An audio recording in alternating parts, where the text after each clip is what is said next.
Nassif, é impressionante esse número, né? Esse cálculo eu nunca tinha feito esse cálculo quando eu fiz essa entrevista, e aí realmente nenhuma auditoria pegaria, de fato, o tamanho, como ele fala, 6 bilhões, que é o que entrou no 6 bilhões para as pessoas entenderem, porque a Lava Jato falou, a gente, ao longo de 10 anos, a gente ouviu que a Lava Jato recuperou 2 bilhões, 10, 20, chegou uma hora que recuperou 1 trilhão, a gente nem sabia mais quanto recuperava, né?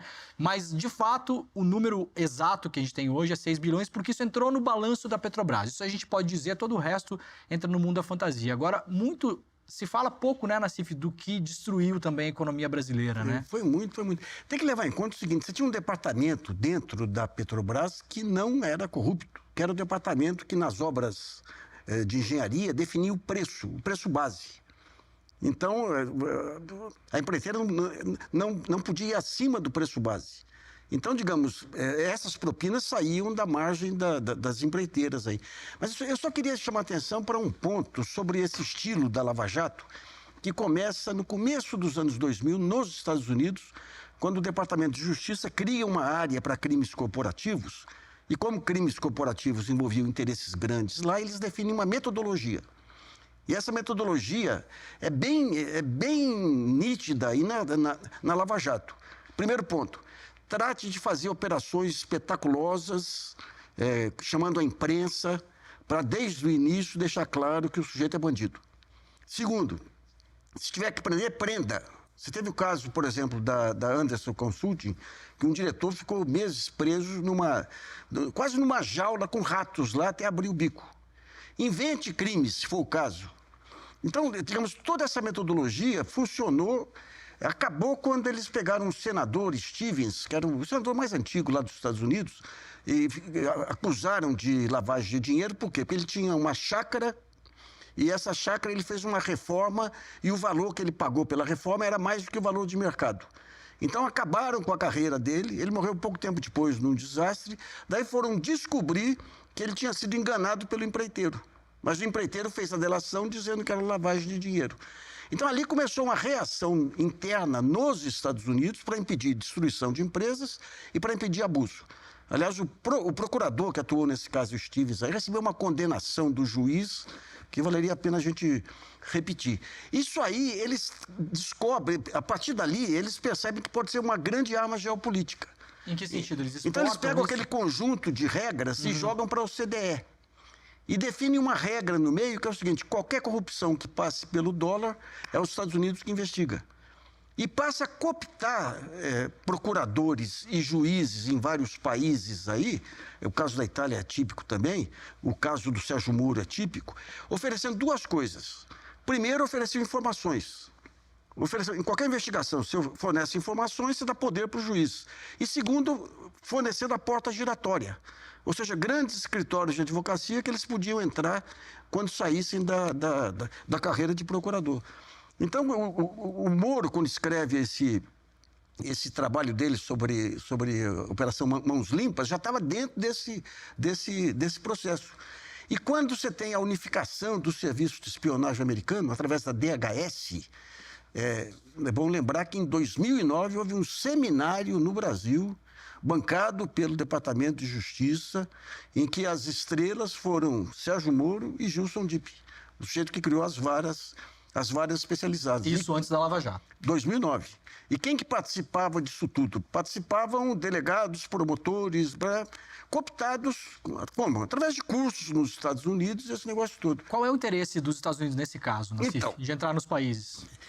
Você tinha uma disputa internacional. A lógica deles é o seguinte: se as nossas empresas não podem fazer corrupção lá fora, já tinha ocorrido casos com a IBM e outros, então temos que dar paridade de forças e pedir que outras empresas de outros países tenham diferença. Mas depois se percebeu, não, que era uma arma. Por exemplo, quando você tem a grande crise de 2008, 2010, os bancos americanos ficam na lona.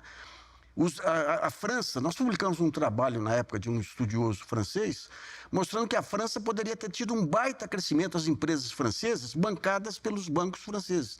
Por que não fizeram? Porque se houvesse qualquer irregularidade lá, caía o julgamento nos Estados Unidos. Então, digamos, ali começa, digamos, essa atuação geopolítica.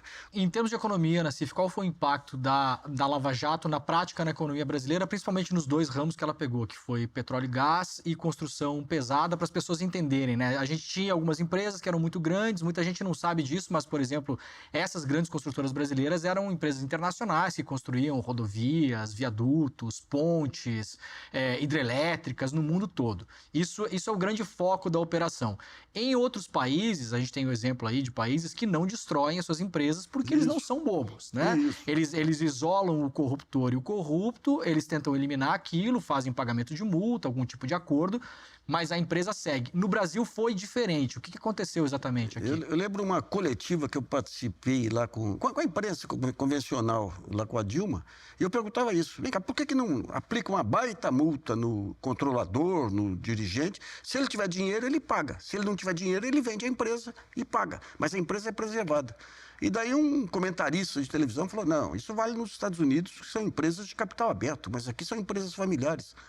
Fulano, empresa familiar não pode ser vendida. A intenção foi destruir por dois motivos, né? A Petrobras, a Dilma fez a lei da partilha lá, que era muito interessante. Inclusive a criação de um fundo soberano para investimentos e tudo. E aquilo dava um poder fantástico para a Petrobras e deixava fora do jogo as cinco irmãs lá e os Estados Unidos no momento que você tinha vulnerabilidade aí no fornecimento de petróleo para os Estados Unidos. Então, a Petrobras, o interesse específico era o pré-sal.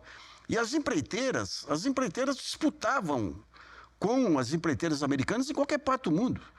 A Odebrecht, nos anos 90, ela ganhou uma licitação para a construção do aeroporto de Miami. Quando você pega a África, a geopolítica brasileira na África era fantástica, em cima do trabalho das empreiteiras. Agora, veja o que a Lava Jato fez. Ela liquida com a Petrobras muito mais com a imagem da Petrobras. Aquela queda que a Petrobras teve estava ligada à imagem. E a empresa mais corrupta... E a Petrobras não é uma empresa corrupta. É uma empresa que foi vítima de corrupção. E você tem a Trafigura, que era uma comercializadora de petróleo, aí, cujos valores de corrupção eram imensamente maiores que as empreiteiras. Porque o que a Petrobras negociava de petróleo... E a Trafigura foi poupada pela Lava Jato. E a Trafigura passa incólume. Recentemente, 5 países se reuniram para dar uma multa para a Trafigura. O Brasil multou em 12 milhões de dólares, coisa assim. E a Trafigura, quando começa o desmonte da Petrobras, ela sai comprando ativos da Petrobras em toda a América Latina. Ou seja, foi um jogo... Gente, quando o Sérgio Moro é homenageado pela plutocracia mundial... Lá em Mônaco, aquilo era o exemplo maior. O que ele conseguiu? Ele abriu o Brasil para negócios. Porque a Dilma tinha muitos defeitos, muitas vulnerabilidades, mas ela tinha a vulnerabilidade maior para esse pessoal. Ela não fazia negócios. Demori, antes da gente mudar de assunto, claro. Desculpe, Nassif, eu preciso chamar um bloco, mas eu vou deixar vocês concluírem aqui. Não, vamos lá. Eu ia só nesse tópico trazer, porque nós estamos no 10 anos de Lava Jato, né? 10 anos depois da Lava Jato, mas como é o que nos resta fazer daqui para frente? Então, tem todo esse período que foi necessário para o desmonte dessa sucessão de ilegalidades gravíssimas que vão, pouco a pouco, redundando na consequência jurídica, que é a nulidade e, infelizmente, né, tendo que desfazer e jogar fora, jogar na lata do lixo uma série de medidas que poderiam ter sido adotadas de outra forma. Igualmente, no campo econômico e no campo das leniências, que agora começam a ser debatidas, né? Está na lição de casa do nosso país entender como a pessoa física era estrangulada na sua liberdade para confessar, mas que também as empresas brasileiras, as construtoras, foram forçadas a assumir programas de leniência, né, pesadíssimos, se responsabilizando com o pagamento de valores absolutamente incompatíveis com a realidade, num cenário em que não havia outra opção, né? Não havia alternativa. Proibidas de negociar com o setor público, que é o grande contratante. Portanto, é fundamental para o país do ponto de vista econômico, do ponto de vista de preservação do interesse nacional, do interesse da preservação daquilo que a gente sabe fazer bem e que empresas das quais a gente deveria se orgulhar, que esses acordos de leniência sejam também agora renegociados ou examinados à luz de uma legalidade, de uma sanidade jurídica que não imperou no período da Lava Jato. Então, isso. Nós estamos começando essa etapa agora, né? E à luz do interesse nacional, que é geração de emprego, sim, geração de tecnologia, de inovação. Só para dar um exemplinho bem rápido, eu fui anos atrás, um pouquinho antes da pandemia, no COP, no Rio de Janeiro. Eles tinham desenvolvido um trem sob levitação. Não tinha nem na China na época. O que eles iam fazer com aquele trem? Nada, porque quem ia colocar aquele trem em prática era uma empreiteira que foi quebrada pela Lava Jato. Então, a perda do país com a parte de inovação, porque era o setor mais dinâmico da economia. A perda com inovação, com emprego, com quadros, foi uma coisa abismante, né? Abismante. Com receita fiscal, com... Nossa. Eu acho que aí, né, Nassif, a gente tem que levar em consideração também o impacto disso na vida do brasileiro. Sim. Porque é aí que começa a ampliar a pobreza, é aí que retorna a fome, né? É aí que a sociedade começa a enfrentar seu pior momento, né? E nenhuma dessas empreiteiras conseguiu sobreviver. Todas foram destroçadas, literalmente, né? Com milhares de trabalhadores demitidos, perdendo emprego, né? Ou seja, esse acordo de leniência, além de ser absurdo, né, os valores, ele penalizou o empresário que ficou sem empresa e principalmente o povo, né, porque o país paralisou.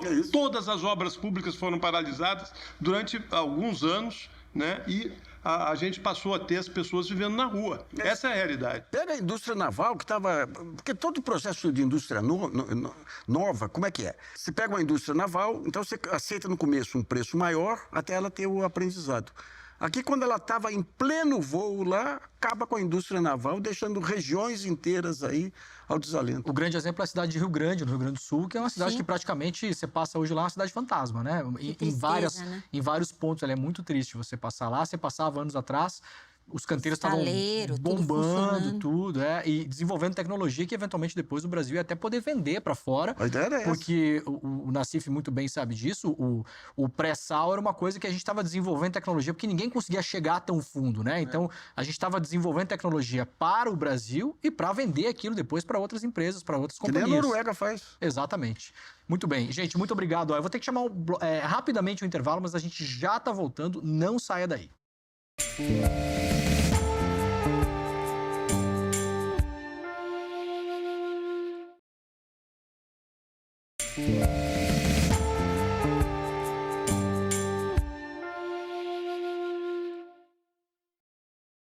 Estamos de volta com o debate Operação Lava Jato Especial 10 anos. Não existiria Lava Jato sem a imprensa.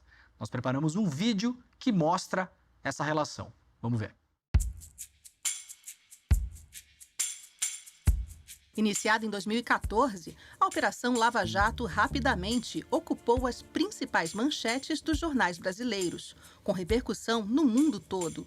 Com foco na Petrobras, a Lava Jato era apresentada para a imprensa como a maior operação de combate à corrupção da história. Com transmissão ao vivo e ampla cobertura, as prisões atingiam doleiros, funcionários públicos, grandes empreiteiros e políticos. Termos como Caixa 2, condução coercitiva e delação premiada entraram para o vocabulário dos brasileiros. Juízes, procuradores e policiais federais tornaram-se grandes celebridades nacionais. As fases da operação eram lançadas quase semanalmente e acompanhadas pela população como se fossem uma novela ou um reality show.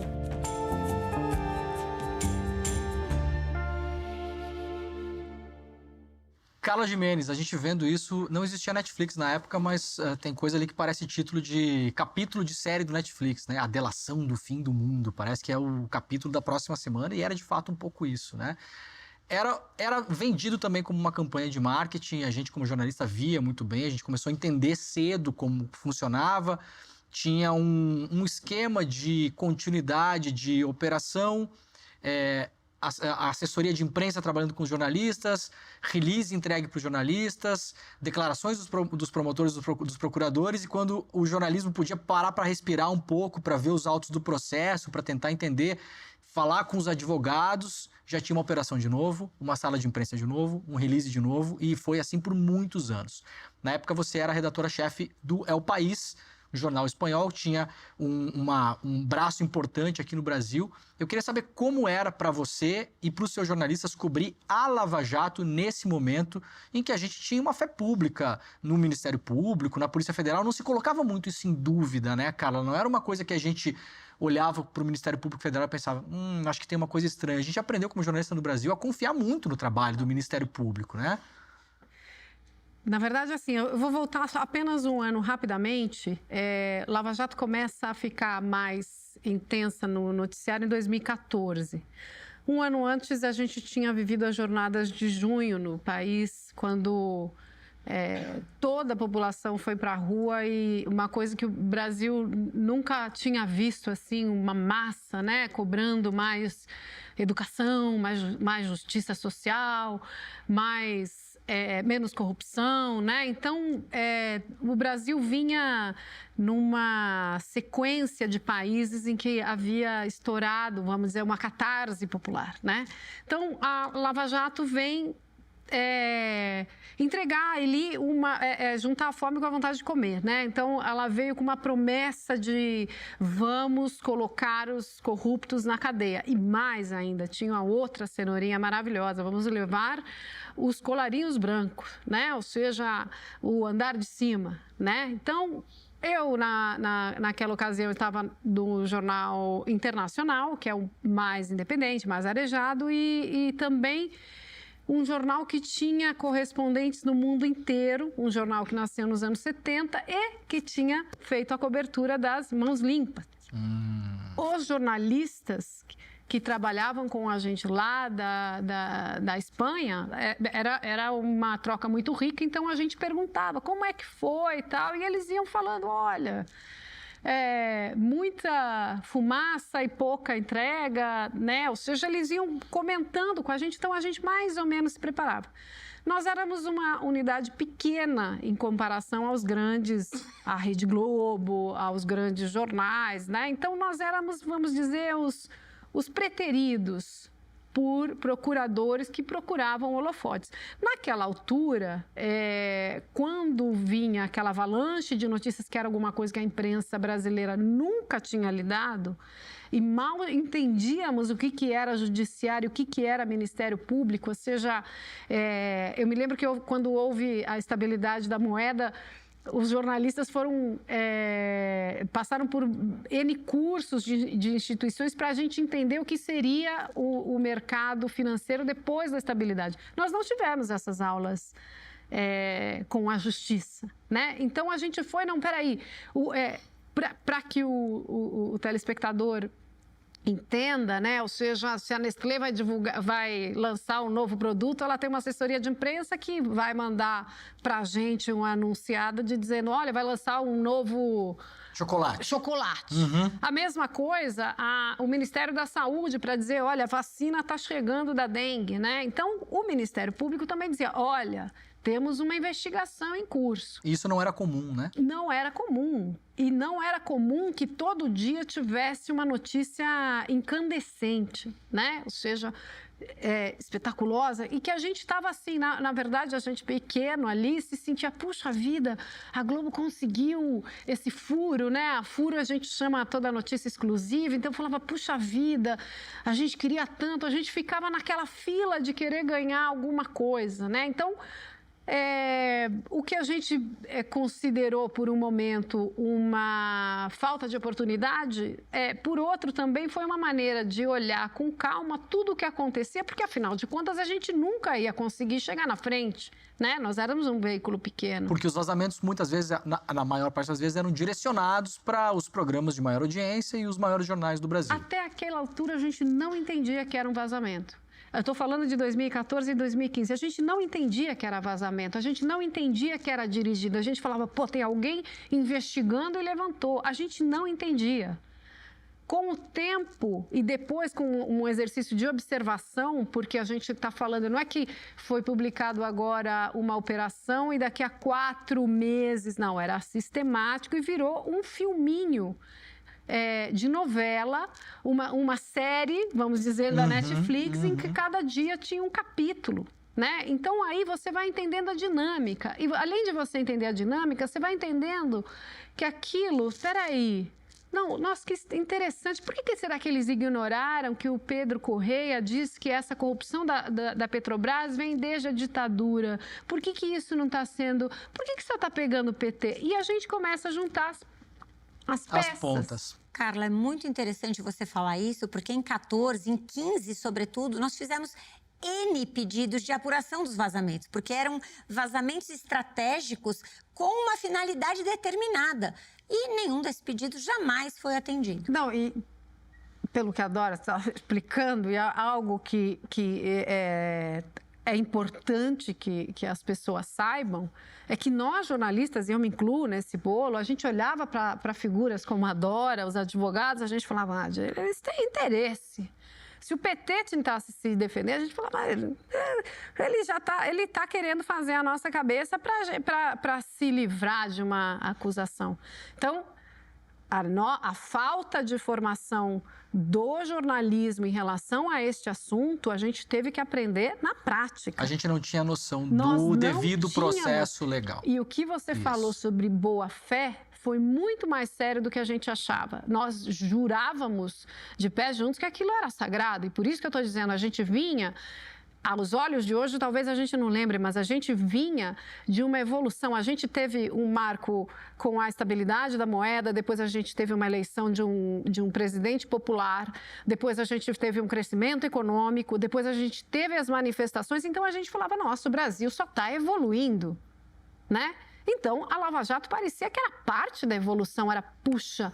É uma resposta, porque é legítimo e é legítimo que a população, e é isso que a gente nunca pode esquecer, que a sociedade brasileira queira a punição dos seus corruptos. Claro, sem dúvida. É isso que precisava ser. A questão que a gente foi aprendendo, infelizmente, na prática com o tempo, é quanto isso foi instrumentalizado e como nós éramos instrumentalizados. Aquilo que nós julgávamos, no fim, ali no El País, entre nós jornalistas, o que tinha sido uma falta de oportunidade, no fim, nos preservou de várias